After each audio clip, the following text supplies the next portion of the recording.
Hello friends, you're the Lonesome Gamer, and tonight I'm gonna play Dawn of the Zeds, the Battle for Farmingdale by Victory Point Games. And this game comes in a Ziploc, and it's a solitaire game based on the States of Siege system, where you have to defend a more or less fortified position against hordes of enemies, and you've limited resources. You have to coordinate your power to make it as long as possible and hopefully survive until the end of the game. This is the first edition of the game. And as I understand, they are planning to release a second edition pretty soon, actually. So I want to show you this edition, and then you can see if you might consider to maybe buy the new one or whatever. I'll probably do a video about the new edition too, because I really like this game, so I might buy the second edition, where you get better components and a mounted board and some more cards and so on. So this is always an alternative. Okay, so let's set up the game. Okay, so the game is nearly set. The board is just a piece of paper, basically a little thick paper. So I used this glass to protect it, and there is also a warping issue here, so yeah, this will help to avoid this problem. And then we have here the event cards, the Zeds cards, fighting table and some player aid. We have here the Zed cup and some tokens. And these are heroes which we've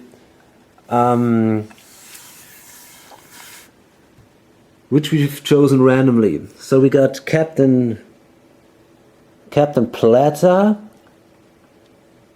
She's an elite sniper, and she's got some special abilities. This hero is assigned her gunfire fighting value by range only, regardless of her condition, as follows: 3 spaces away, gunfire fighting value 3. 2 spaces away, gunfire fighting value 4. Adjacent space, gunfire fighting value 2. I will explain later what that exactly means. Fast, this hero may move 1 additional space. And booby traps. When a Zeds unit enters this hero's space, she may roll a die. On a 4, 5 or 6, the trap is sprung, and that Zeds unit suffers 1 hit, and this hero retreats, evasion. Otherwise, conduct a normal hand-to-hand combat. Okay. Then we got Major Hernandez. By the way, if you play solitaire, it is a solitaire game. You always play with 4 heroes. So Major Hernandez, they all have some background stories, by the way, but they just add a little flavor to the game, and there's a lot to read, as you can see, so I won't do this right now. His special abilities are management. The following abilities can only be used if this hero is in the town center space and takes no other actions this turn. So the town center is right here in the middle of the board, and that's where they all start. And that is traffic control. Entering the town center space costs a moving unit 0 movement points. Citadel. 1 gunfire attack per turn from the town center space receives 1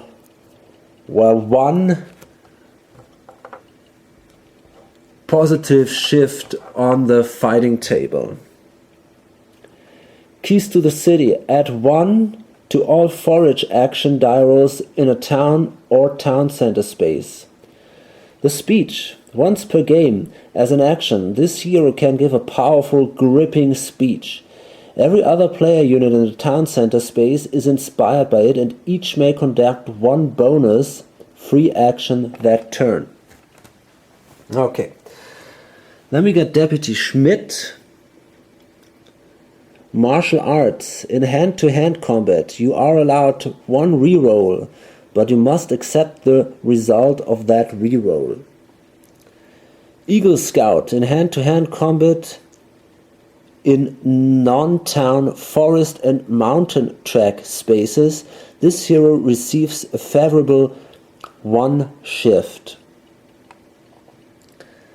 And tough. For each hit scored on this hero, roll a die. And on a 5, and a 4, 5, or 6, that hit is cancelled. By the way, the game comes with 2 wonderful dice. Just have to find them. Just give me a second. They're really spectacular. Exactly. Here they are. I think these are by far the smallest dice I've ever seen. And well, I think I'm going to use some other dice because the risk is too high for me to lose them. So I take these dice.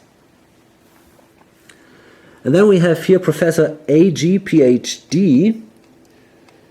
Science. This hero may be assigned to the hospital or laboratory. Bioengineering Ph.D. Receives 2 dice when conducting a research action. Decontamination. When performing a restoring order, this hero automatically reduces the infection level by 2 if the superweapon is discovered, or by 3 if the antidote is discovered, instead of the normal 1 infection level increase. Okay. So these are my 4 heroes, and now we have to choose randomly civilians from here, and we will place them in the villages. The first one starts actually here at Ingeberg. So we got these civilians here.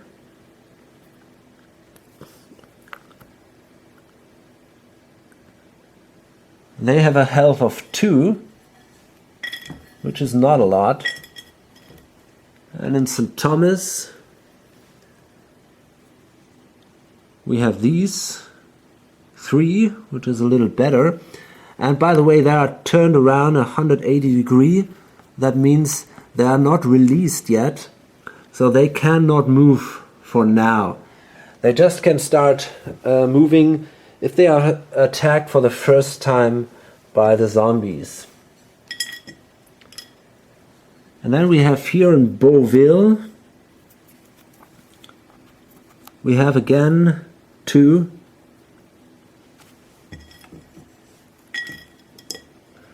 East Iraq comes with 2. Lefty's Pass.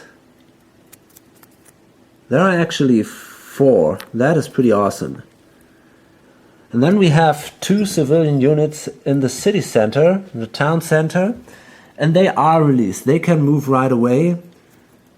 And these are here again 2 and 3. Okay, so that is basically their strength. Okay. And then we have to draw from the zombie cup and we place 1 zombie unit in each starting place here of these 4 different tracks. So these tracks, they all lead to the town center. And we start with a forest track. And here we have 4 zombies, which is not so much.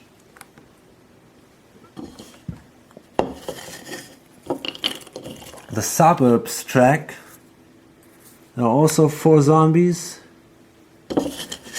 Down there is the mountain track with 6 zombies.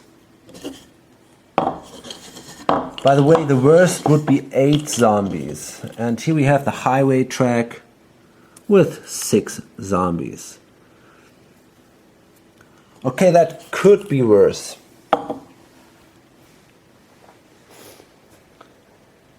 And, well, I think now we're ready to go. Yeah.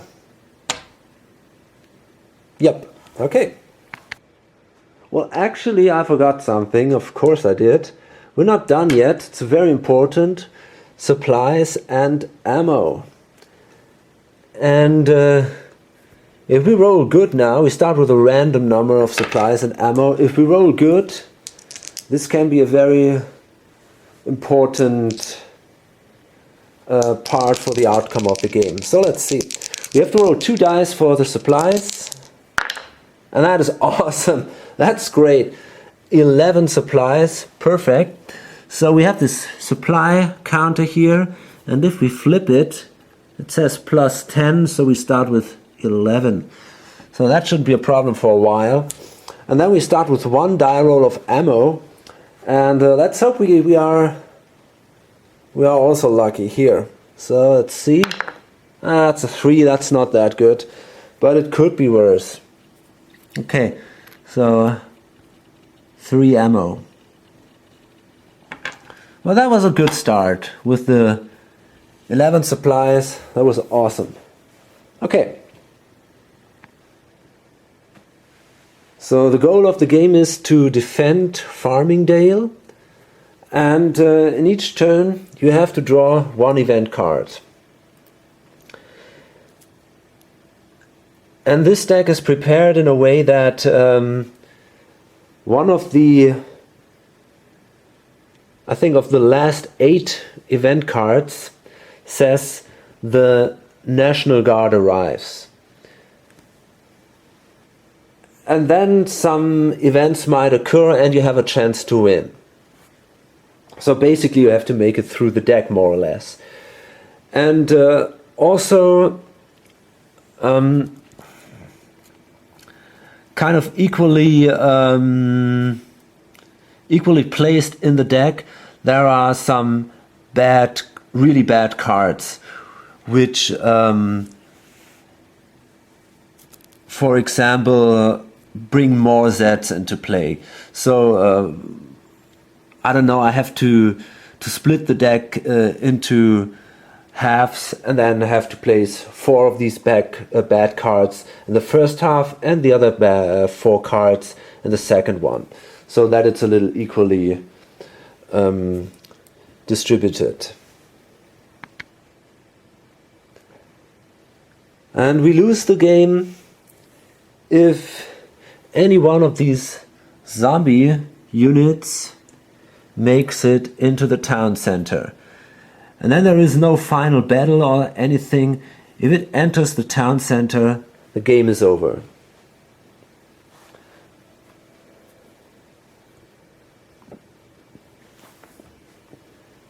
So actually I guess all my heroes can be killed. I can still fight with the civilians. The only problem is they are not allowed to enter the town center. Okay, so let's start and we draw the first card. And it says an unidentified mob appears. And you can see here now, first, this is called refugee movement. So that is something that would happen at the beginning of the turn. And these villages here, which are at their homes right now, they become refugees if the villages are attacked by zombies.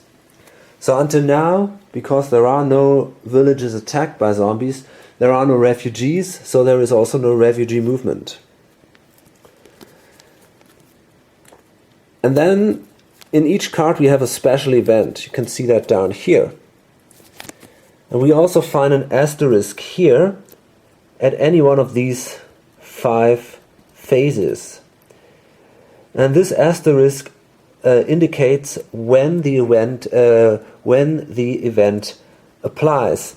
So in this case it applies during this first refugee movement phase, and it says at the beginning of the refugee movement phase, make a fate draw. If the infection level is 6 or more, place a new randomly drawn Z unit on that track's start space. If it is 5 or less, place the VIP survivors unit there instead. Okay, so infection level is until now 0. So we make now a fate draw, and that means we draw one of these fate cards, and that says here highway. So we will take now the VIP survivors and place them at the highway track on the starting point. And this is actually the only point where survivors and zombies can coexist. Normally, if survivors are attacked by zombies, they immediately die if they are alone without protection.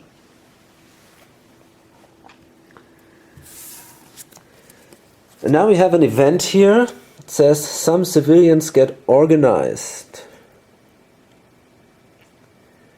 Hold this card. Play at any time to place the civilian leader marker on any civilian's unit. It gains 1 shift in all its fighting. Oh, that's pretty good.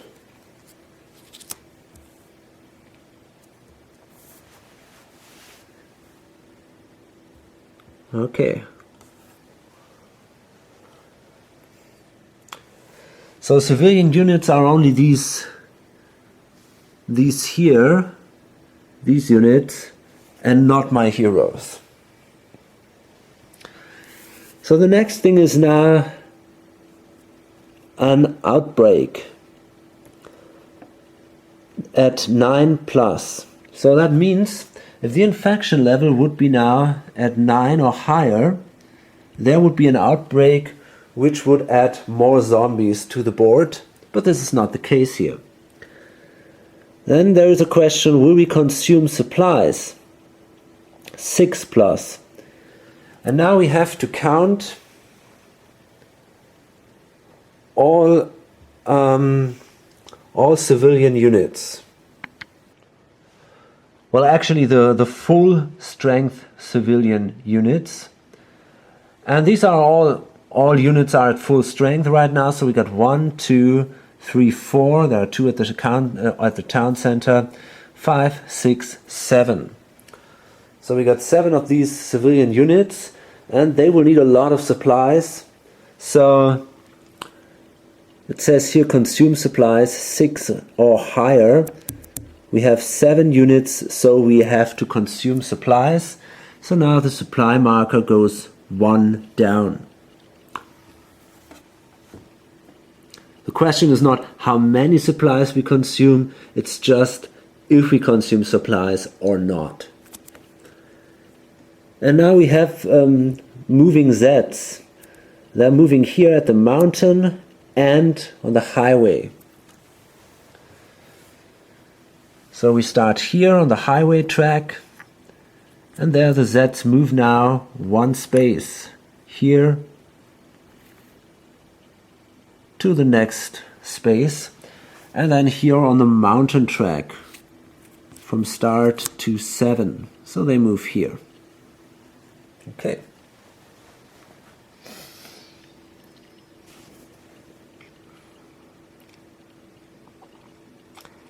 And then we got 4 actions. This is now the last phase of the turn, the action phase. And we can, normally I forget this and it's normally not that important, we can now place this action marker here on the 4 action space to keep track of these actions. And you can also see here that we still can do our speech, and if the major would have done that, we can we can flip this marker as a reminder that we're not longer allowed to do the speak. Okay, so we have now 4 actions. Now let's see what we can do.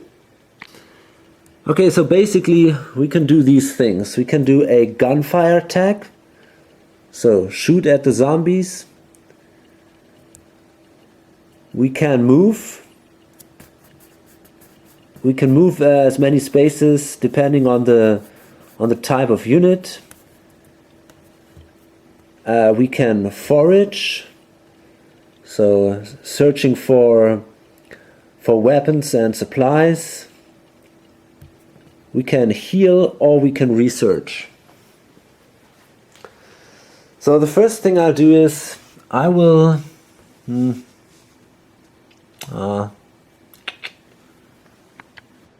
okay. So I think what I'm going to do is first I will do one move action. I will assign Professor AG to the laboratory. So I place her here, and that is one space of movement from the town center to the laboratory counts as one space. So that was her move action. By the way, each hero can only do one move action per turn. Not only heroes, but each unit can only do one move action per turn. And then we have Deputy Schmidt, and he moves down the mountain track, and the heroes can move up to 4 spaces. So he moves now 1, 2, 3, 4, goes here. And I try to get him to the mine to find some more ammo, because this is the place to look for ammo here. And then I will use Captain Piazza, Piazza I think, and she moves here on the highway track, 1, 2, 3, 4. So she can then maybe shoot with her long-range shooting ability a few of these zombies, and maybe that's a good idea.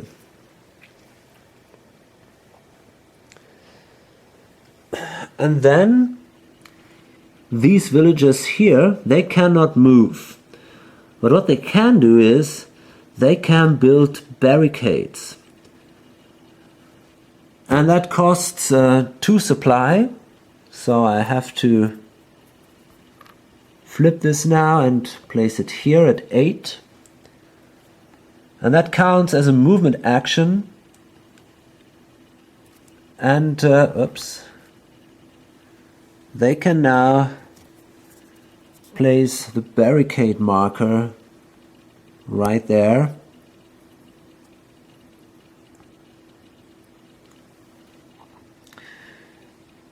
And you can place only one barricade marker on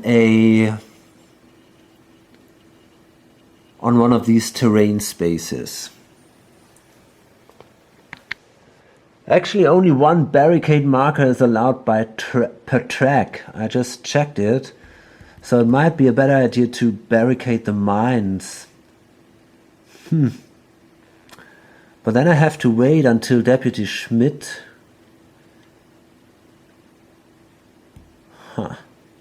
And that's pretty high risk, because they might go to the mines in the next turn, these zombies. So I think I will keep it this way. I think the barricades stay there for now. And then I get, let me see. Yeah, these were my 4 actions, 2 movements, 3 movements, 4 movement actions. So, that's the end of the first turn. And then we draw the next card. And it says local Zeds outbreaks. Well, that's not good. We have a refugee movement of 1. So 1 refugee unit now has to be moved. The point is, there are no refugees moving except for the VIP survivors. This is the only refugee unit. If they would move, they would move into the zombie hordes, which would kill them. So this is an exception. In this case, you don't have to move into the zombie hordes, and I don't have to move any refugee unit. So now let's see if we have an outbreak. And this is not the case. Still no infection here. Do we have to consume supplies? No. The Zeds will move in the suburbs and in the mountain.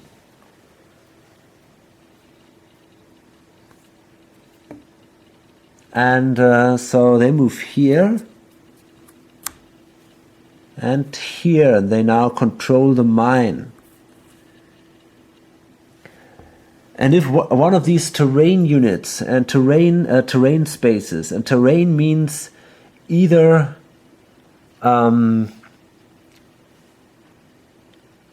the villages, the city, or these special spaces here like the university, the mine, the gap. If they control one of these spaces, then you have to place a chaos marker there.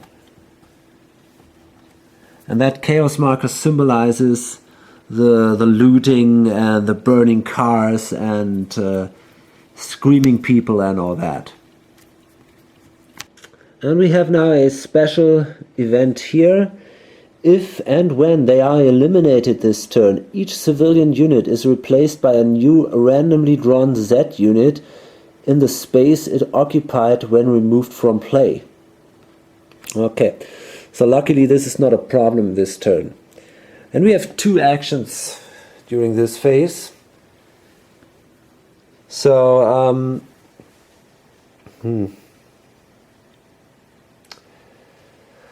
okay, I think what I'm going to do is, first I will shoot with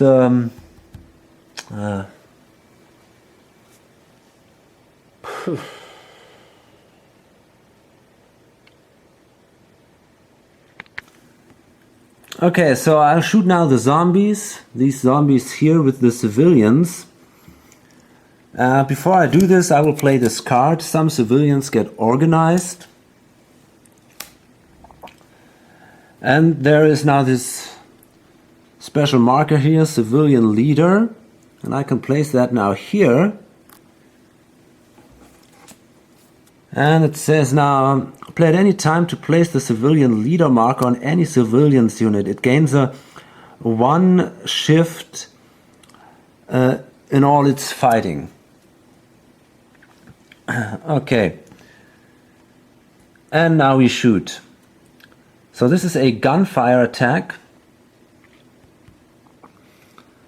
And the way this works is the civilian unit has a strength of 4. You can see that here. So that is also his gunfire value. So we go here on this line, and there is number 4, and then we see this column, and that is the initial column that we use. And then we have a this bonus shifting.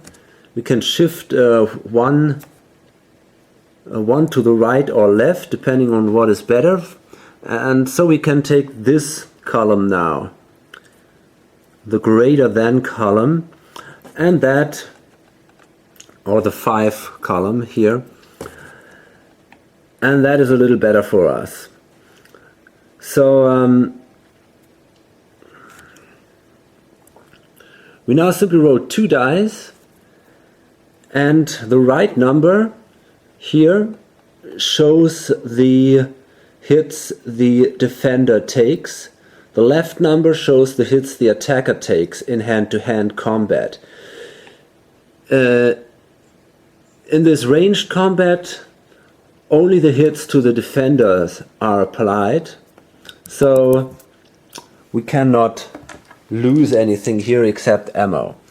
So we pay 1 ammo, and now let's hope that we can roll high. And that is a 6. This is not very good. So that is just 1 hit. 5 or 6, it's 1 hit. So now the zombies take 1 damage. 1 dead Zed. And they can actually take 6 dead Zeds. They can take 6 hits until the unit is completely destroyed. After that 3rd hit, the unit is flipped and reduced in its strength. And then it has to take 3 more hits. The civilians can take 4 hits. No, these are zombies, by the way. The civilians, these ones, they can take 4 hits, and after 2 hits they are flipped.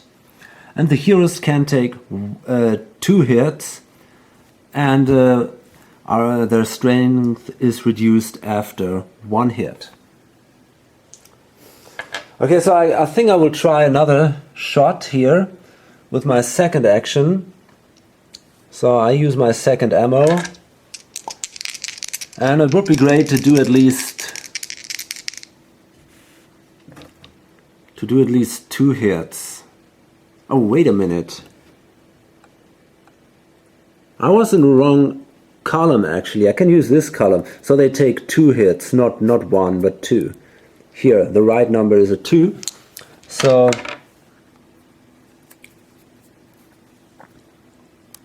now they are 2 dead Zeds. Okay, and then I can simply do the same thing again. Basic fighting value is 4, and because there is a civilians leader, it's this column. And that is a 5. That is again not so great, but it's again 2 hits. So now the card is flipped. That was the 3rd hit, and then they take the 4th hit, and there is another zombie here. So now this group of zombies has a strength of 3. Okay.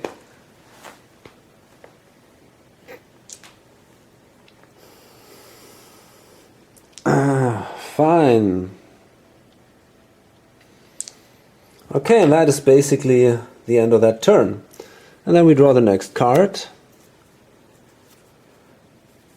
And that says Growing Despair. So we have a refugee movement of 2. So 2 refugee units have to move. But in this case it's not possible because, the same situation, the VIP survivors cannot move. We have no outbreak. We have to consume supplies, so this goes down. We have moving Zeds, the highway, the suburbs, and the forest. Oh man. So they go now here and attack Ingeborg. And they attack here. And they move here. And now we have some hand-to-hand fighting. If there is an attack, these villagers, they become now refugees. So that means their counter is flipped. Now it's a refugee counter. And they retreat. They go back one space towards the city. And also the civilians are now activated, so they are rotated, and they now have to fight against the zombies. And this is a hand-to-hand fight. And because this is a hand-to-hand fight, the infection level goes 1 up.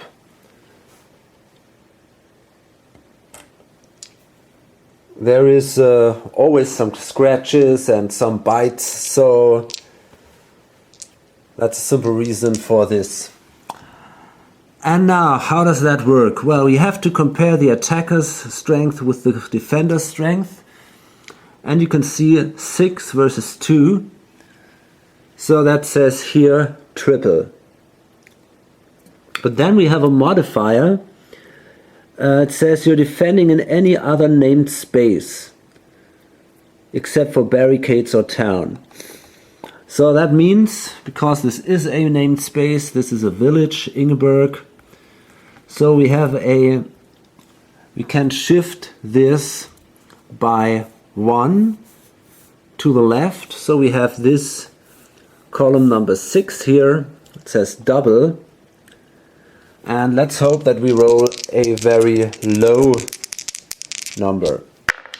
And that is perfect. That's a 3. This is just amazing.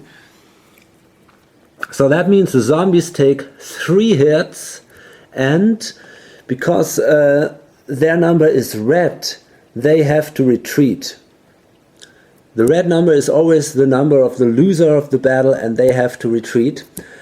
And the population takes only 1 hit. So this is just an amazing victory. So they are flipped now, because 3 hits means they are flipped. And they take 1 damage. So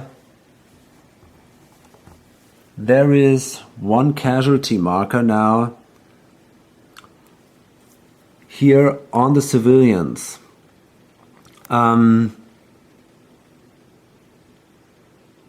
But actually this is not true. Again, I'm in the wrong line. I was here, of course, this is the one. I'm sorry for that. It's the double here. So they take only 2 damage, and the civilians also take 2 damage. So for that reason, but they are still the losers of the battle. You can see that here, the red number indicates this. The attacker is the loser.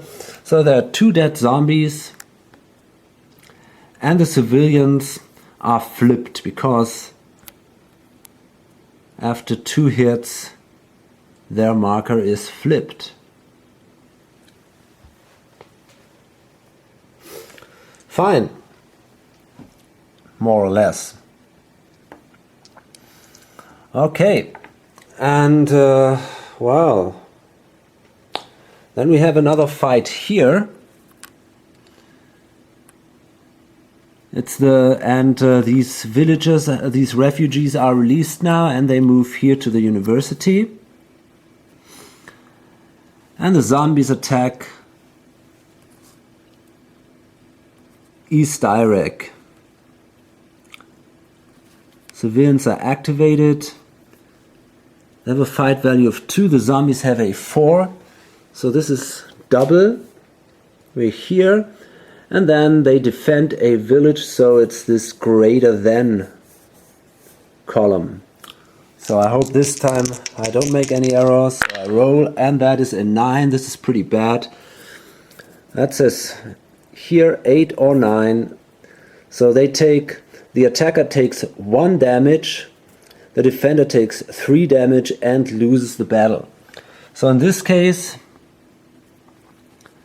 we have to retreat. I take 3 damage, so this is flipped, and I take an additional casualty marker. And they enter East Iraq. We place a chaos marker here. And they take, sadly, only 1 dead zombie. Okay.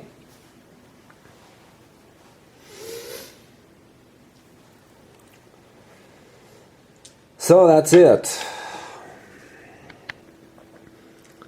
Okay, and now we have to go here, actions. We have 3 actions, and it says at the beginning of the action phase for each Zeds unit in any space numbered 3, 2 or 1. These are basically the town spaces, or these 3, 2, 3, 2. But this is not the case. Roll a die, 1, 2 or 3, no effect. Okay.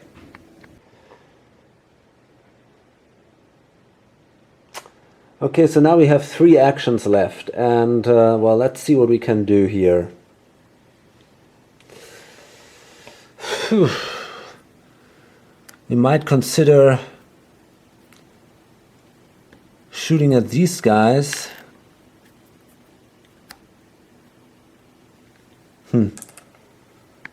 Actually, I just realized that I forgot to raise the infection level here because we had a hand-to-hand combat here.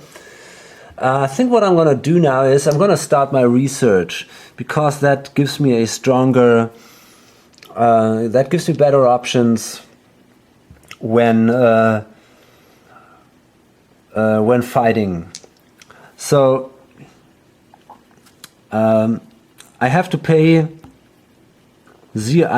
no supply for the first 3 research steps, and I have to roll 2 dice, or I can roll 2 dice because she has that special ability here that allows her to roll 2 dice, and I need a 3, 4, 5 or 6 to do a successful research action.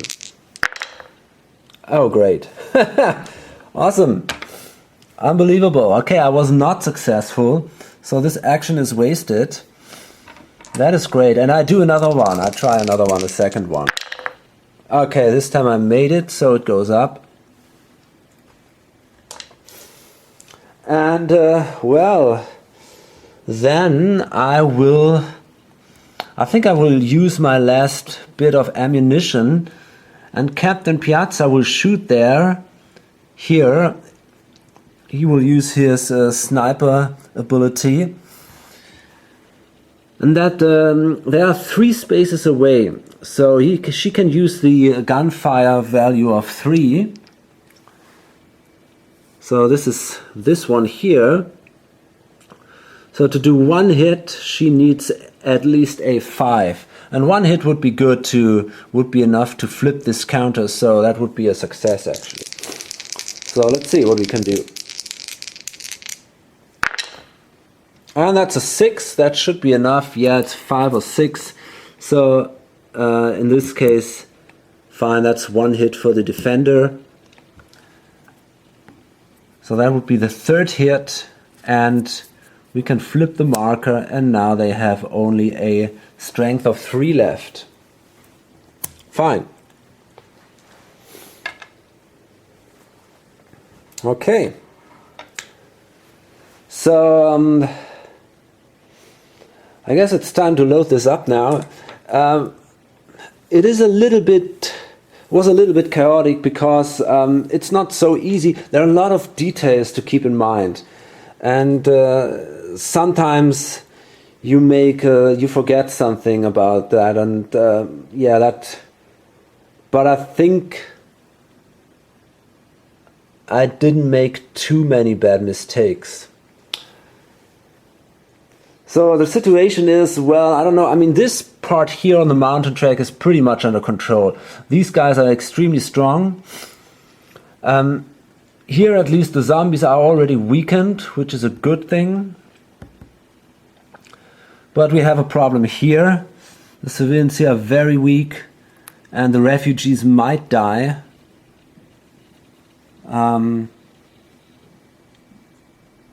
But we'll see about that. Okay. Anyway, so yeah, hope to see you in the next videos. Until then, bye.